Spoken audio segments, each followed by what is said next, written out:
ச்சே, இதெல்லாம் ஒரு வாழ்க்கை. எனக்கு மட்டும் ஏன் இப்படிலாம் நடக்குது? இன்னும் நான் எதுக்கு வாழணும்?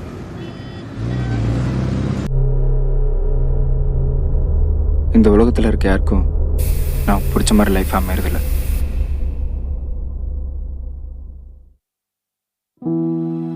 அப்படியே அமைஞ்சாலும் அது கொஞ்சம் பேருக்கு தான் அமையுது.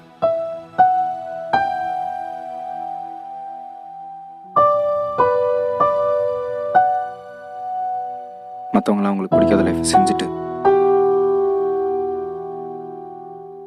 கண்டவங்ககிட்ட திட்டு வாங்கிட்டு பல அவமானப்பட்டு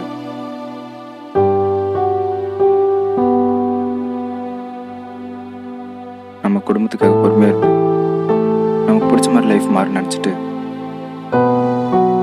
நைட்டு தூங்கும்போது வாட்ஸ்அப்பில் மோட்டிவேஷன் ஸ்டேட்டஸ் வைக்கிறோம். ஆனாலும் காலையில் நமக்கு பிடிக்காத லைஃப்பை தான் சார். இவனுக்கு என்னடா சந்தோஷமாக தான் இருக்கான்னு நம்ம முதுகு பின்னாடி சொல்லுவாங்க.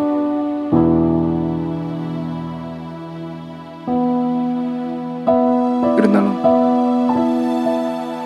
நம்மளோட வலியும் கஷ்டமும் நமக்கு மட்டும்தான் தெரியும்.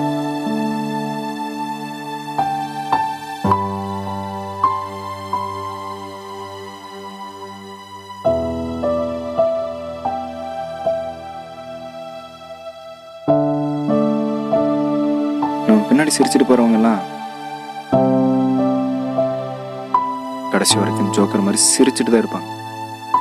அதெல்லாம் கண்டுக்காம நமக்கு பிடிச்ச மாதிரி லைஃப் மாறி நினச்சிட்டு வெயிட் பண்ணுறத விட முடிஞ்ச வரைக்கும் நமக்கு பிடிச்ச லைஃப்பை தேடி முயற்சி பண்ணுவோம். அதுவும் முடியலன்னா நமக்கு பிடிக்காத லைஃப்பை நமக்கு பிடிச்ச மாதிரி மாற்றிக்குவோம்.